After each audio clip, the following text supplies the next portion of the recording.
much time is the right amount of time in order to paint a face for one of our models? Well, today I thought I would try and answer that by painting a total of 3 faces. One in a very short period of time of 10 minutes, which is quite hard to do for a face in my opinion. Then we have a more reasonable and achievable goal of 30 minutes for our second head. And then finally, we have the longest period on our third head, which is a full hour. So welcome to the channel, my name's Ben, this is the mini painting page. Let's jump straight in and see how we get on with the first head. Starting off with the 10-minute head. In order to give us the best chance of getting this done in a reasonable amount of time, we're going to be laying all of the paints that we need for this paint job out on a wet palette.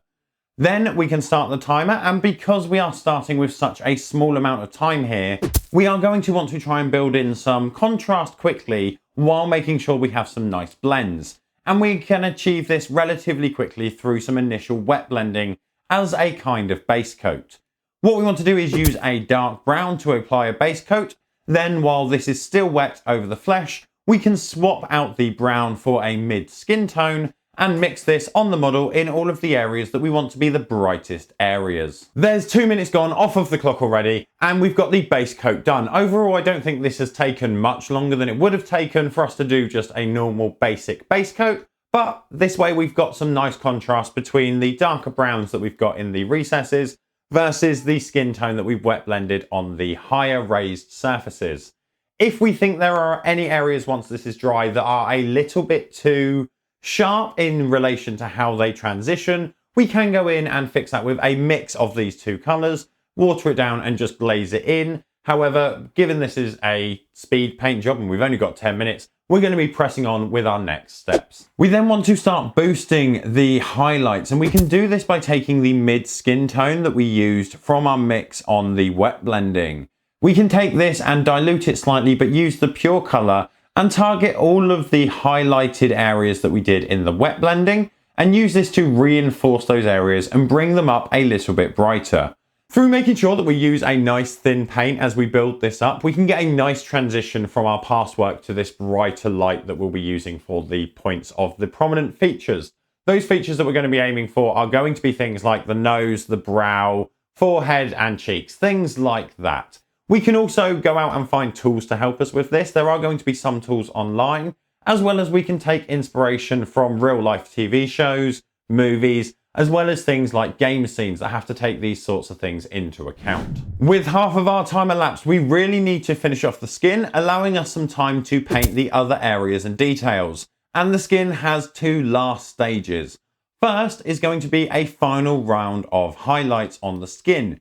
Doing this in the same way as we've done before, following the past highlight steps, except this time applying our lightest flesh tone to the very tips of the areas in a spot highlight. Before we move on to the hair, which we will start off with a base coat of a reddish brown and our darkest skin tone. What this will do is make a slightly warmer shade of our skin tone and tie the hair into the rest of the model, and then we can differentiate that in our next steps. At this point, we've only got 2 minutes left on the clock, so we're going to have to be quick, go in and apply the silvers all over the areas that we want metal, so around the back of the neck. The reason we're going to be doing this is because if we get time, we're going to be applying a wash to the hair, and if we're going to apply the wash to the hair, we can apply it to the metallics at the same time, saving us a little bit of time. However, let's see if we can actually get to that, and if we've got enough time on the clock to get the wash on the model. By the time we've worked around and applied a base coat to all of the metals, we should be good to highlight the hair quickly. And for this, we are going to go around and use the light flesh that we used for the highest highlight of the skin. And we're going to apply many strokes to the hair, or the area we want to treat as hair. We are going to be trying to simulate the texture of hair at this point through applying these strokes. So we want them to be going in the same direction, as well as ideally focusing more attention on the highest areas, as well as the edges framing the face, or essentially the hairline. In our last few seconds, we don't have time to do everything I wanted, so we can go in and slap a skin tone wash over the face to tie all of our past steps on the skin together. And as the clock bings, we have this for our 10-minute job. And overall, I'm not overly happy with it. I would like to spend a little bit more time. We didn't get to finish the metals at all. The metals and the hair would have got a black wash and a highlight if we had had time.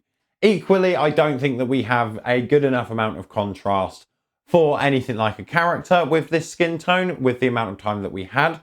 So it may be very useful to apply for something like a Horde army. I'm thinking something like Imperial Guard, Astra Militarum, something with a lot of men and a lot of skin tones. This might be quite useful because it doesn't take much time. But overall, I would prefer to spend a little bit more time than this, if I'm honest.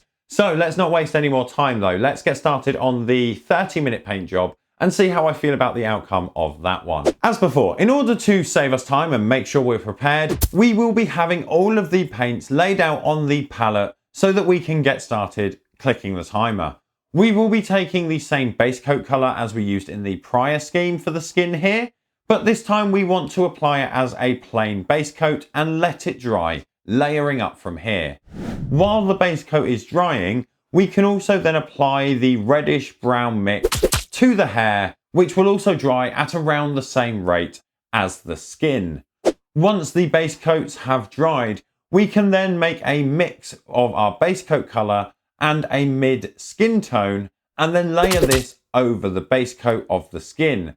With this, we want to catch most of the raised skin and most of the skin areas, leaving the base coat mainly in those recesses. With this highlight, we essentially want to target the same areas as we did with the 10-minute model. We can go around and pick a broad highlight pattern on all of the skin. So here we're going to be targeting things like the brow, the jawline, as well as the nose, cheeks, things like that. Once we've gone around and done that, it's taken roughly 4 minutes off of the clock. So with that done, we can move into our first rounds of actual highlights. This first round of highlights is still going to be relatively broad, and we can use the last steps of the mixed skin tone highlight as a guide on placement. But this time we're going to be using our mid skin tone, pure out the bottle, just slightly diluted, going around the face and picking out all of the edges and brightest planes of the skin. Once this is dry, what we want to do is take our brightest skin tone and our lightest one that we have and use this to catch the most prominent areas of the face. This is going to be places such as the cheeks, the forehead, and the nose. While this color is out, we can also apply the hair strokes. Again, we're going to do this as we did on the 10-minute model, taking a little bit of time to do lots of single strokes in one direction, simulating the effect of light catching hair. At this point, we're now a third of the way through all of the time we have for this head, or looking at it another way, the same amount of time as it took to paint this entire head. So from this point on, it's extra time from this point. So bear that in mind as we go on. And now that we've done these highlights, it is a lot brighter and we've got a nice amount of contrast difference between the shadows, recessed areas, and this bright highlight that we've just applied. However, we also may be looking at a little bit of a desaturated skin tone and a desaturated face. But don't worry, our next steps are going to rectify that. We can go and grab a bottle of flesh wash or flesh shade and simply apply a layer of this wash all over the skin.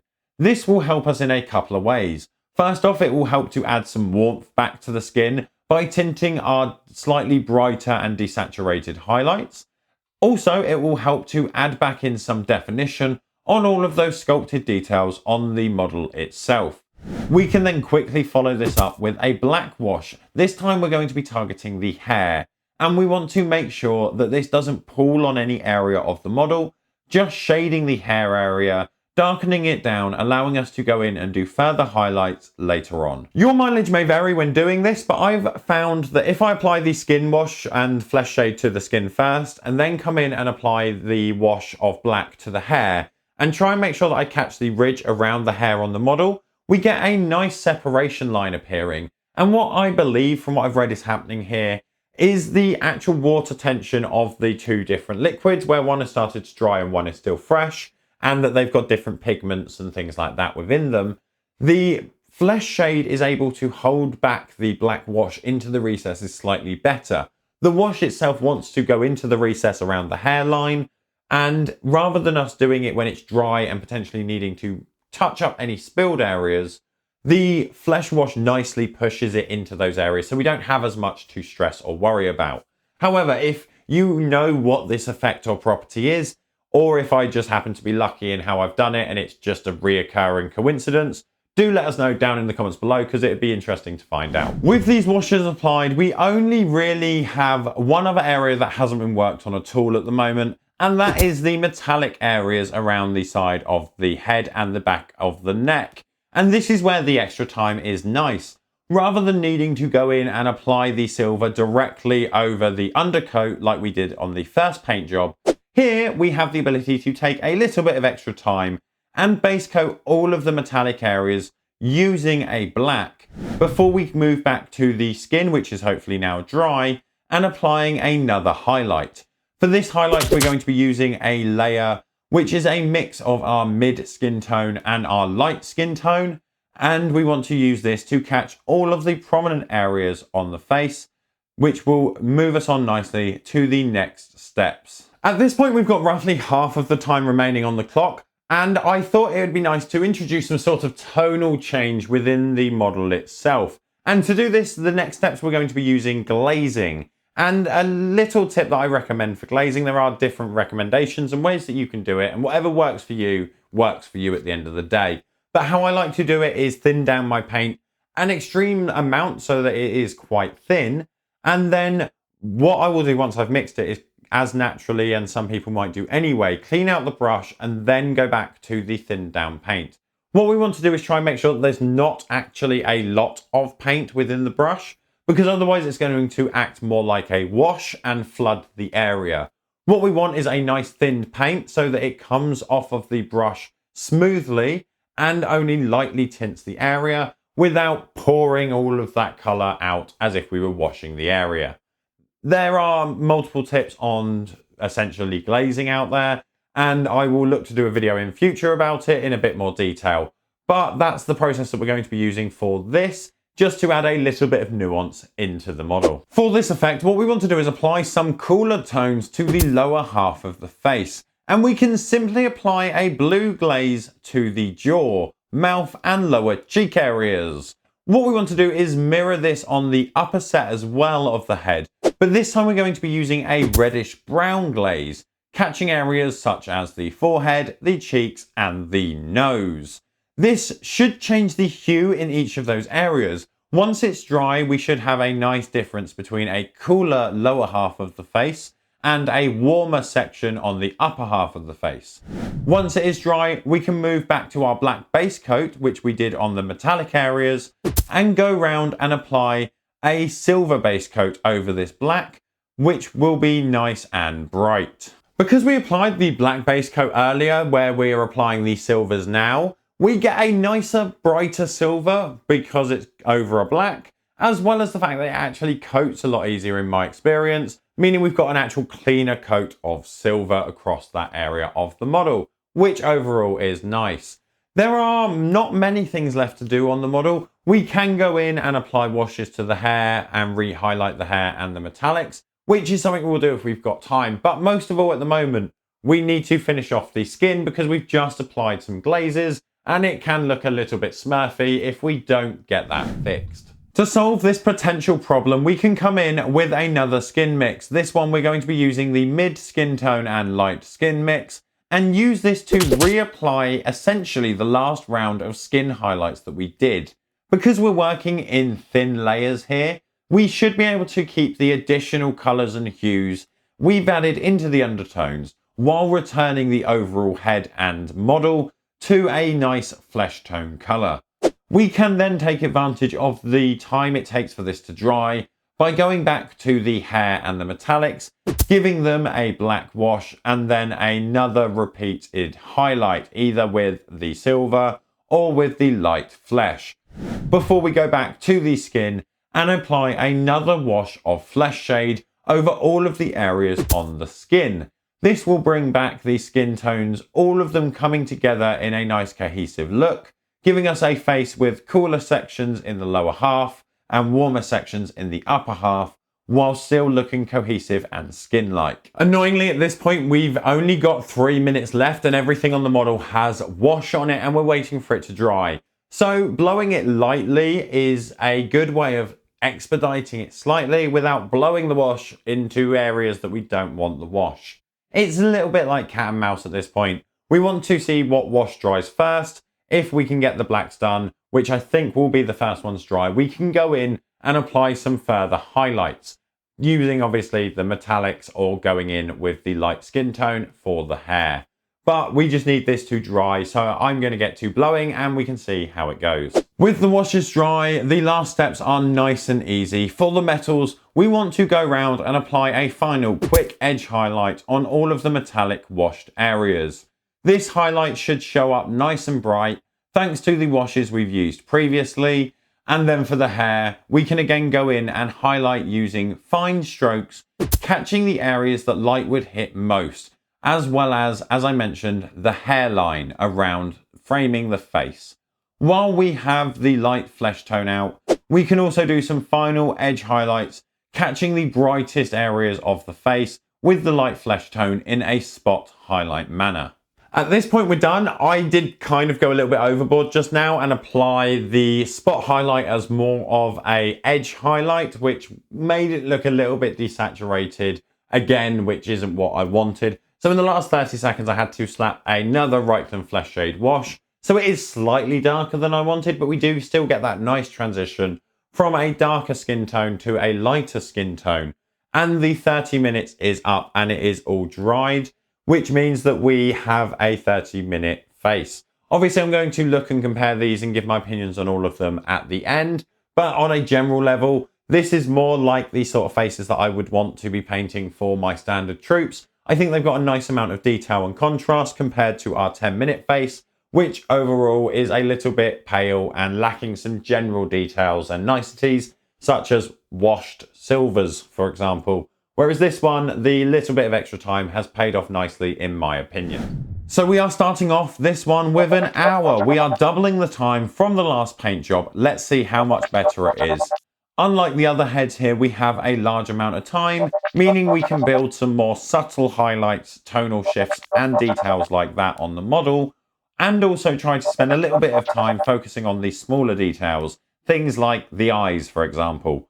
But we will be starting off the same as we did before with the skin. But here we're going to be making a slightly new mix on our palette of colours, and we're going to be using the same colours as before, except adding in some blues and some reddish browns to each side. This is one of the advantages of having a wet palette. Because I've got a larger area and it is a wet palette, I can apply down all of the colours that I want and essentially make pre-mixes on my palette. And because it's got water in the palette and it remains moist for longer, while I'm painting this head for the full hour, I don't have to worry about remixing colours as I go. I can just go back to the same colour so that I know that I'm going to have a nice shift between different tones and that I'm not going to have to remix a lot of things, wasting a lot of time. Obviously, the time isn't as important on this hour paint job for the head, but it is nice to make sure that the paints are going to last the entire time. So I can set up a new mixing palette, lay down the colours that I want to use, and we're going to be base coating the head. Starting off, we're going to need to use some mixes, and we're going to do the lower half of the face in a mix between the dark brown and the dark blue. Similar to when we did the blue glaze, we want to catch everything lower than essentially the nose. This can then be contrasted by applying the red and dark brown mix, and we're going to apply this over all of the upper sections of the face. These areas can then all be highlighted using the next colour in the stages of their mix. So for example, for the blues and the lower section, we would be using the mid skin tone with the blue, and for the upper section, it would be the mid skin tone with the red. We can use these colours to highlight the face in the same manner as we have all of the other faces, but making sure to use the correct colour in the correct area, and trying to do broad highlights, catching most of the skin with these highlights. The intention behind doing this colour shift, so the warmer tones on the top and the cooler tones below, is a couple of things. One, I think that it does a nice job of directing the eye. Because the lower half is cooler and darker, and the upper half is brighter and lighter, and a little bit warmer, it draws the eye upwards nicely through the rest of the model to whatever we are using as the face.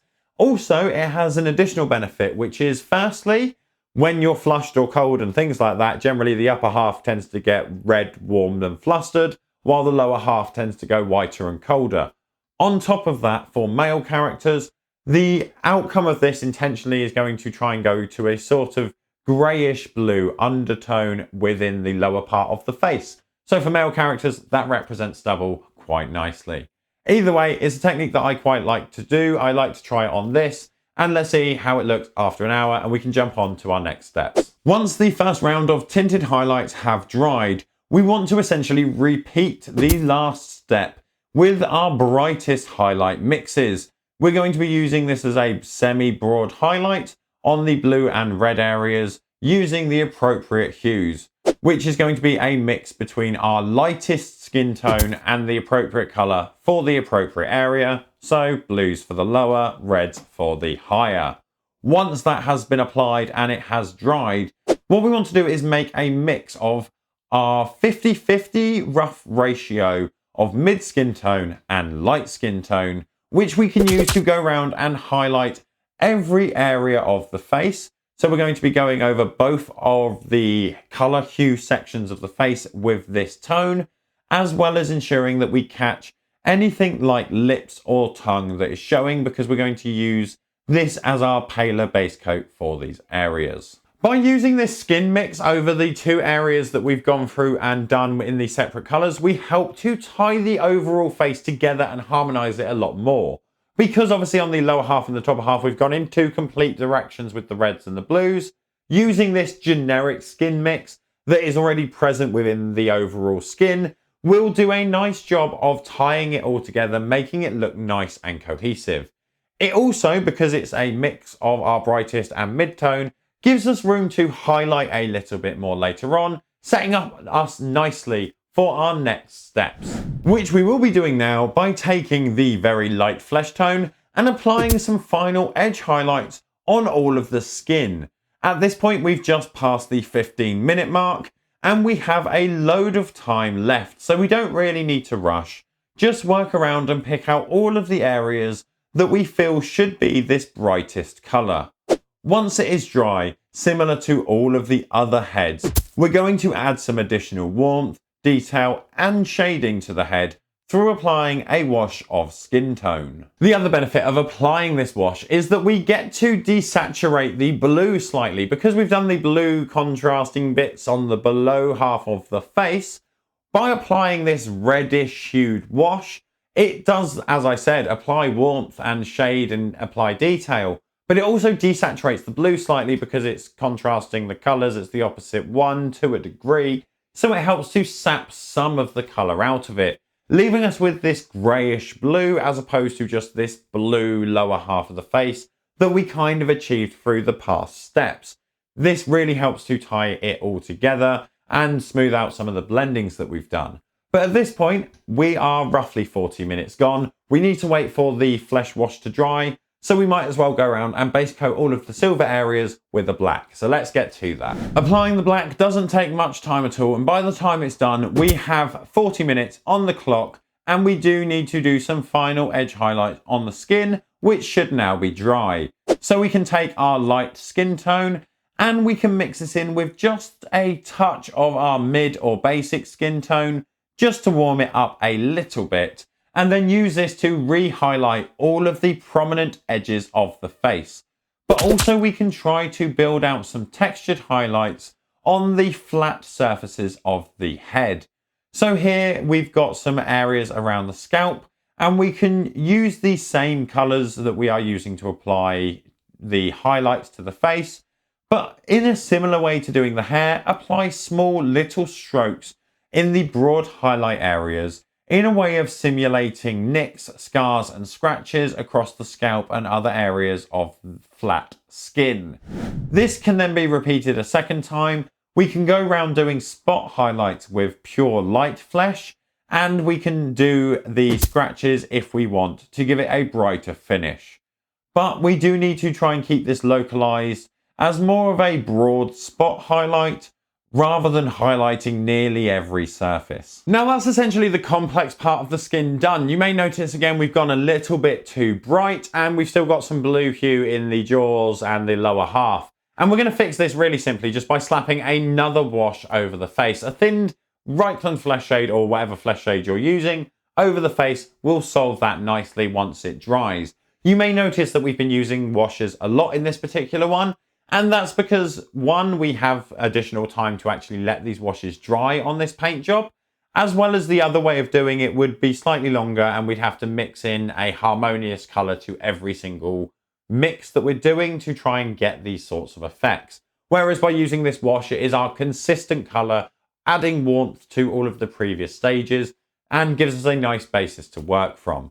With that said though, we have only got half an hour left on the paint job and we've only painted the skin itself. So let's actually look at painting some of those other details, shall we? We can start off with the metals for the other details, and naturally we've already base coated these areas in black while we were waiting for a wash to dry. So for now, all we need to do is go over and apply an all over base coat of a bright silver, letting it dry fully, ready for future wash steps.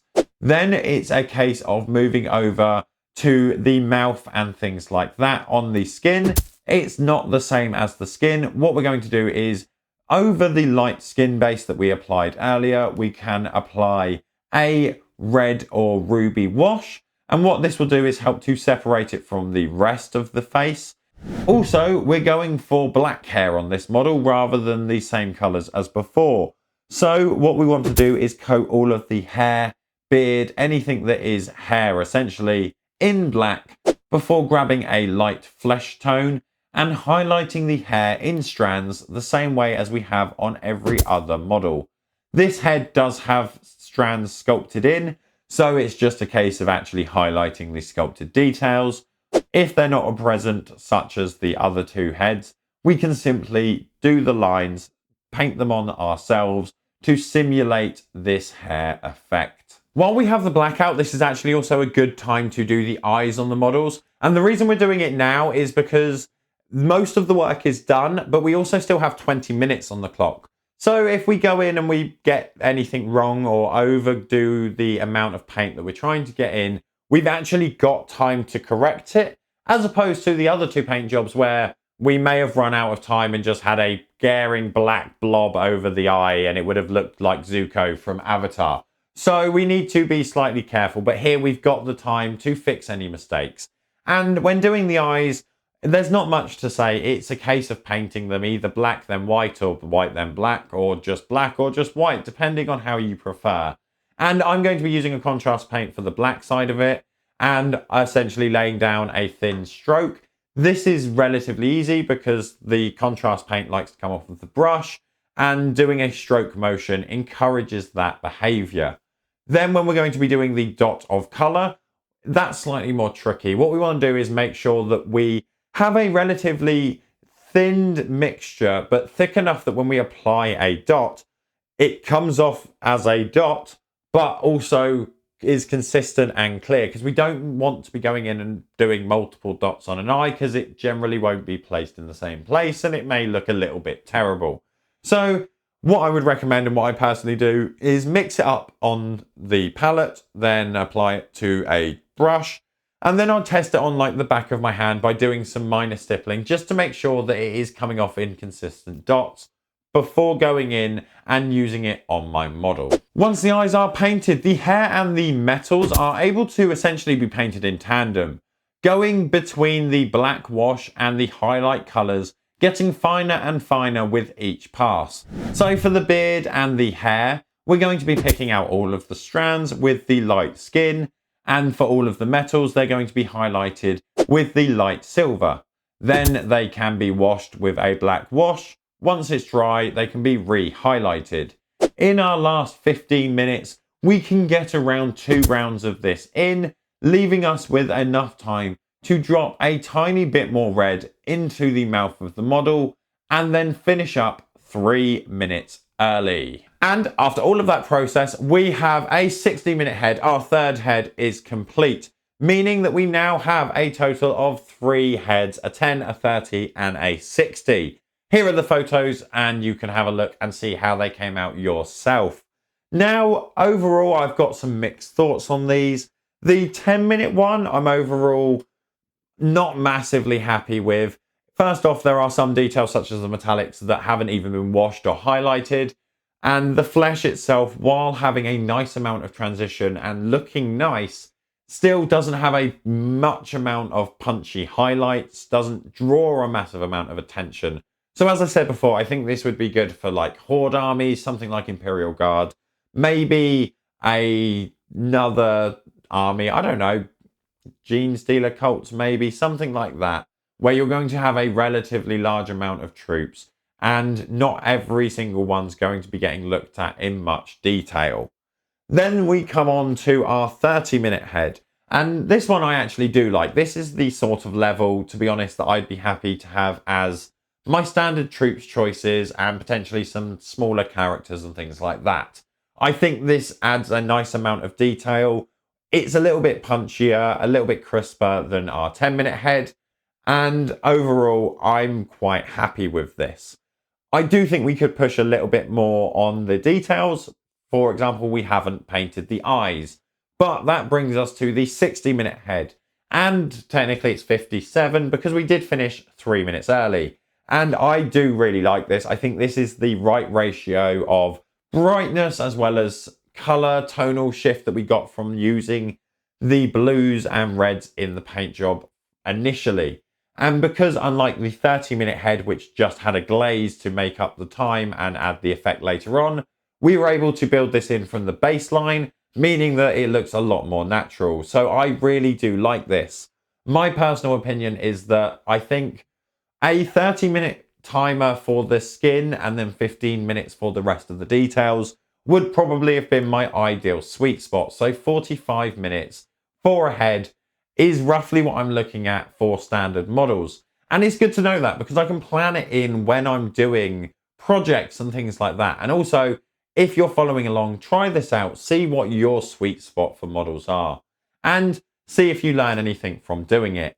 If you did enjoy this and you want to learn some other fun things that we may do, check out this video that YouTube thinks is best for you.